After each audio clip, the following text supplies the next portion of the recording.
Bitcoin magazine. And in 2013, he published a white paper outlining the ideas that shaped Ethereum. And now Vitalik Buterin is with us today. Very exciting. He's going to talk to us about the Great Merge, re-architecting Ethereum. Vitalik, please come up.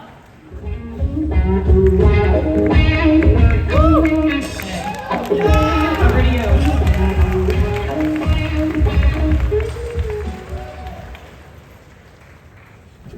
Sorry. Great. So I'll start off by just giving a recap of one of the really exciting things that's happened to the Ethereum protocol this year. It's actually the biggest change to the Ethereum protocol that has ever been made, and the culmination of 8 years of work in the Ethereum research and development ecosystem, which is the merge. Right? So, what is the merge? So, up until about a month and a half ago, Ethereum was a blockchain that ran on a consensus algorithm, which is called proof of work. Right? Proof of work relies on a bunch of miners that are running computations on specialized hardware that costs billions of dollars 24/7 as a way of proving that they have economic resources and that those economic resources are going into helping to secure particular blocks. Now, proof of work has served Ethereum very well. It has been the backbone of the Ethereum network for over 7 years, and the backbone of the Bitcoin network for about 13 and a half years now. But there's a lot of criticisms of proof of work, right? It's not as secure as it could be. It has issues with centralization. It requires a significant amount of issuance to keep operating, and it has this pretty significant environmental issue because of all of the electricity consumed and all of the hardware that's rapidly consumed and destroyed by this process of running hardware to do computations at 24/7. So a month and a half ago, what happened was that the Ethereum system stopped running proof of work and started running proof of stake.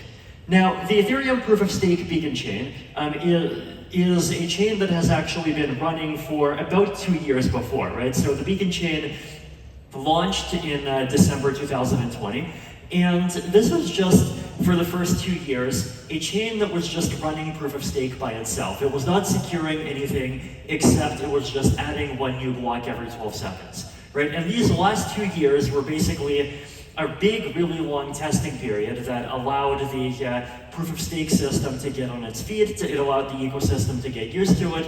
It allowed people who wanted to participate in proof of stake as what are called validators, as nodes that are securing the network in this new system, to really just get their hands around the system and better understand what's going on and how to participate, verify that everything is secure. And a month and a half ago, basically the part of the Ethereum blocks that contains transactions and everything that's involved in Ethereum's actual operation stopped being part of proof of work blocks and instead became part of the proof of stake blocks. Now, what is proof of stake in briefly? Basically, if you have 32 ETH, right? ETH is Ether, the native cryptocurrency of the Ethereum protocol. You can deposit that 32 ETH into the proof of stake deposit contract, and you become what is called a validator, right? A validator is a node that is part of the role of securing the Ethereum network. Now, so you become a validator, and as a validator, you produce blocks, and as a validator, you help vote on other people's blocks, and basically the entire consensus of a chain is this ongoing agreement between everyone who has deposited their ETH and signed up to become a validator, right? So instead of proof of work, which is proof of assets and computation outside of the chain, which is where the expensive proof of work comes in, proof of stake comes from being the assets and the proof of the assets that you put in within the Ethereum system itself. The road to the merge was this very long process, right? So back in January 2014, I published this blog post called Slasher, which was our very first attempt at a proof-of-stake algorithm. At the time, we did not even know whether or not proof-of-stake can work. At the time, the blog post even explicitly said, hey, we're making no promises that we will ever switch to proof-of-stake. We have no idea if it works, and this is just an exploration. It's an idea, and we're going to keep looking at it, but at the same time, there is a chance that Ethereum might become a proof-of-stake system in the future. In November 2014, another blog post on this concept of weak subjectivity, and I think sometime around then was the turning point when we really became convinced that proof-of-stake actually is the way to go. 2015, 2016, early versions of the proof-of-stake algorithm called Casper. 2017, the Casper FFG paper, which describes roughly the mechanism that's actually responsible for modern proof-of-stake as running in Ethereum today.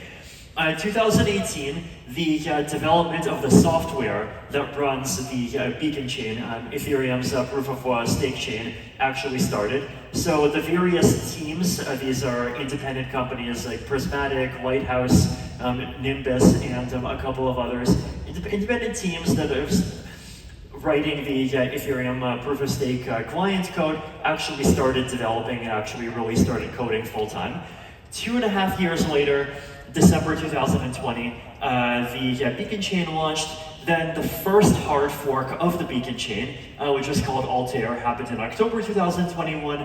And in 2022, September 15th, only a month and a half ago, we had the merge. So what are the benefits of the merge, right?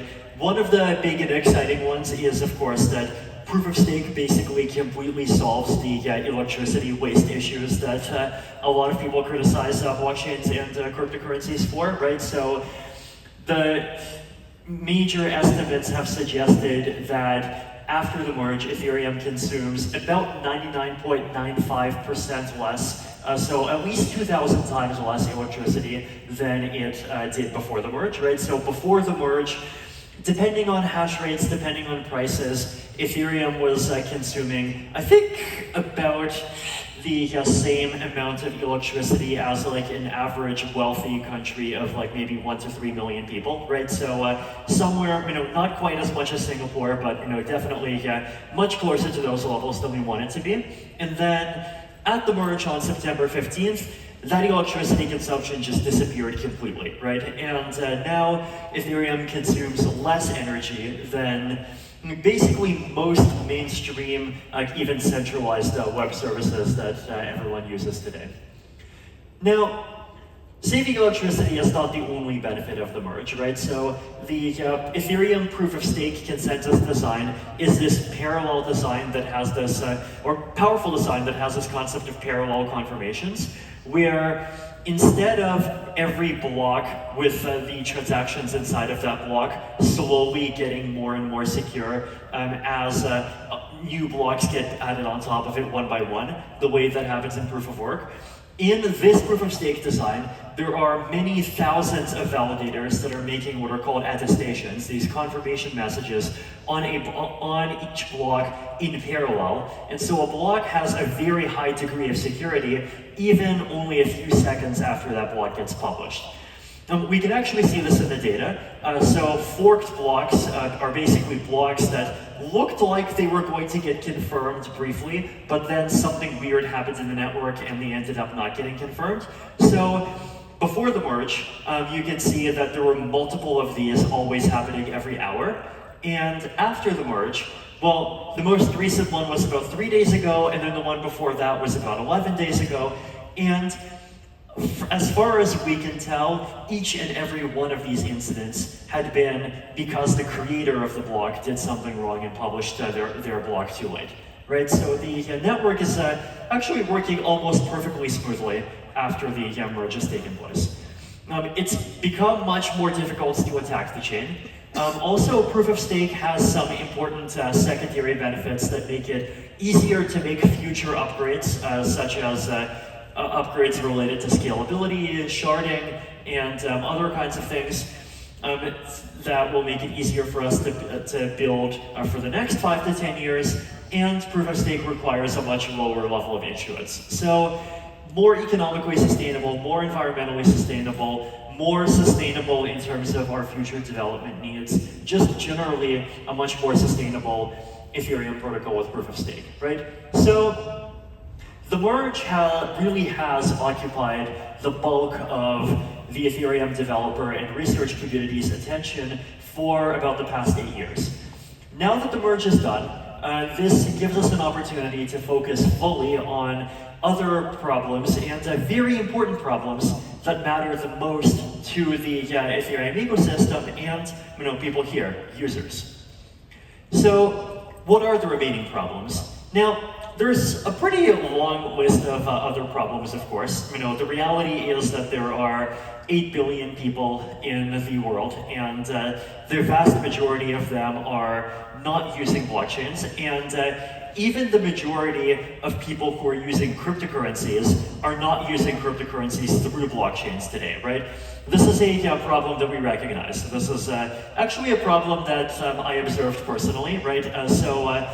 When I was visiting Argentina at the end of last year, Argentina is a country where there is a huge amount of cryptocurrency adoption, right? And the reason why the cryptocurrency adoption in places like this is very high is because unlike Singapore and many other developed countries where the economy is stable, the local currency is very stable, in Argentina and many other developing economies, the local currency is not stable at all, right? Like Argentina has had to deal with an average of around 30% inflation per year for the last few decades, right? So this is not a place where you can just say, if you invest in cryptocurrencies, then you have very high risk because, well, anything that you do is going to have very high risk, right? And so the problem, though, is that the users that I saw, and I saw very many users, they were not interacting with cryptocurrency through the blockchain. They were interacting with cryptocurrency through centralized intermediaries. So Binance was a very popular one, and there's others too. Now, why do they do this? Well, because blockchains are not scalable enough, because blockchains do not have a good user experience. When you send a transaction, it takes on the blockchain several minutes for that transaction to get confirmed. There is a transaction fee. Right now, the transaction fee is somewhere between 10 and 50 cents. Last year, there was more demand to use blockchains, and so the fee was about $5. And if you just do an accounts-to-accounts transfer inside of Binance, then the cost is zero and it's instant, right? So this is, on the one hand, I think a lot of those users, they're grateful that there just exists any channel at all by which they can use cryptocurrency conveniently, because in their context they do need it. But at the same time, it's a very unfortunate situation because you lose the benefits of trustless, transparent, and decentralized systems. You lose the benefit of open ledgers, and basically, if you're interacting with blockchain-based assets through an intermediary that's centralized, then you lose a lot of the benefits, right? And so scalability, user experience, all of these issues are extremely important, and they're issues that we just recognize that we have to solve if we want blockchains and the actual benefits of blockchain technology and decentralized systems to succeed, and not just create a new kind of asset that is more volatile and people interact with through the same kinds of front ends that they do today. So important issues, and we need to solve them.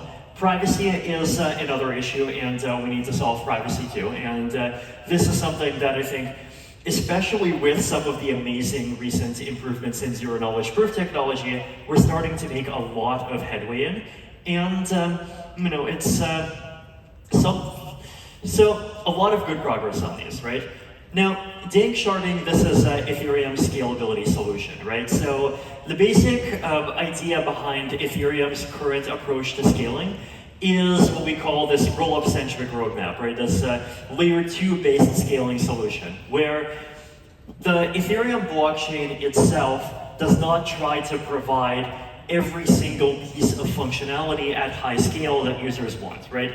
The Ethereum Layer 1 blockchain itself focuses on being a stable and dependable system that tries to be as decentralized as possible, tries to be as robust as possible, and then it leaves it to Layer 2 protocols, such as rollups. Rollups are currently the most popular one. Validiums are also starting to be popular and make sense in a lot of use cases. Validiums in particular, I think, make a huge amount of sense in a lot of enterprise and like industry, potentially even governmental use cases. But it's these Layer 2 protocols that actually provide highly scalable functionality that users need. And because of the properties that the base layer offers, these Layer 2 systems can actually be open and permissionless and decentralized and trustless, and all of these things that we expect out of Layer 1, right? So DAG sharding basically improves the Ethereum base layer by adding a large amount of data space. So this is not space for transactions where the Ethereum protocol does complicated computations on them. This is just space where there's a lot of data, and people can send what are called blob transactions that just include a large amount of data. It's up to these Layer 2 rollup protocols to interpret that data and take advantage of it to actually create these scalable systems that provide value to users. So these are both things that are being very actively worked on. Account abstraction is another interesting one, right? So this one is, I think, important to talk about. This is an improvement not in scalability, but in security for users, right? So today, if you want to hold blockchain-based assets, any kind of assets, even non-financial things, even an ENS name, for example, on a blockchain, then you need to have a wallet. And the only kind of wallet that's easy to use is what's called an externally owned account, an EOA. And this is a wallet that is protected by a single private key, right? So there is a single piece of information, a 32-byte string, that is saved somewhere on your computer. And if you have this private key, you can send whatever transactions from the wallet that you want. And if you do not have the private key, then you can't, right? And so the problem is, well, if you lose the private key, then you're screwed, you lose access to your assets. And if someone else gains access to your private key, then they can also steal your assets. The solution to this is to move from these single key controlled EOA wallets to more sophisticated smart contract wallets that do various kinds of multi-factor authentication, right? So there is not one single piece of information that controls access to your entire account. There are multiple pieces of information that come together to authorize transactions. So this could mean multiple keys controlled by yourself. This could mean what I call social recovery, where you have some set of keys that can recover your account, and those keys are held by other people that you know and trust. So this is, it's actually a mechanism that has been used by WeChat to do account recovery, which actually, in my opinion, does it much better than the fully centralized forms of account recovery that exist in some of companies like Twitter and Facebook, right? But this can be done in a fully decentralized way, on-chain smart contract code, and technologies like this can really raise the bar in terms of improving security and actually make it possible for regular people who are not extremely paranoid and extremely technically sophisticated to actually use blockchains and blockchain-based assets and gain the benefits of doing this. So these are all some examples of the directions that we're taking, right? I think the longer-term goal is that there is a strong desire to stabilize the Ethereum protocol over time, to move toward a world where the Ethereum protocol changes less and less, and eventually it does become something that changes very little. But until we get to this point, right, I think for the next couple of years, we are going to be in this period where a lot of these things that I talked about, whether for scalability or security, or to make things easier for users in different places to reduce fees, which is something really important for people in lower income countries that cannot afford often even $1 or even 50 cents to pay for a transaction. So these are all things that are being very actively worked on, but the longer term goal is absolutely to move toward the Ethereum base layer just being something that is stable and dependable and changes very little, much like internet protocols do today, right? But this is still something that will take more years to get there. Ethereum and blockchain technology is a rapidly evolving ecosystem. There are many things that people want to be able to do, whether it's regular users or enterprises or just many kinds of users in many different contexts. There are things that they want to do that they're just not able to do today because of these limitations of technology. And the switch to proof of stake, I think, was the first really big change to Ethereum that was made, and to me and to the Ethereum research and development community, it really shows that these kinds of large improvements to the protocol that solve real problems that people have are possible. And these remaining problems are going to be worked on over the next few years.